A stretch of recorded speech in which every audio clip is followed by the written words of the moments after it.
你知道粉笔除了写字还能做什么吗？一起揭秘6种已成用法。第一种解压挂件，把我们粗粗的粉笔削成粉末。我最喜欢这个过程了，随便找一个袋子，把粉末倒进去，几个颜色混合一起，最后会变成什么颜色呢？多余的修剪掉，贴上表情包。哎呀，可爱又解压的挂件完成，无聊时还能拿来捏一捏。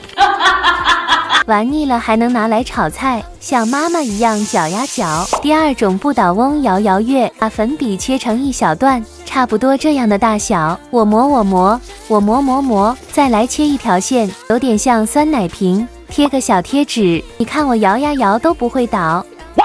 第三种粘土，挤一点香香的身体乳，搅拌混合均匀，捏一捏，过程有点惨不忍睹，就变成一块块粘土啦。重点还能拉丝呢。第四种珍珠蛋糕，加一丢丢水融化，有点像在弄建房子的水泥，咋和别人的有点不同呢？哎呀，我尽力了，加入装饰珍珠，快给我的蛋糕点个赞吧。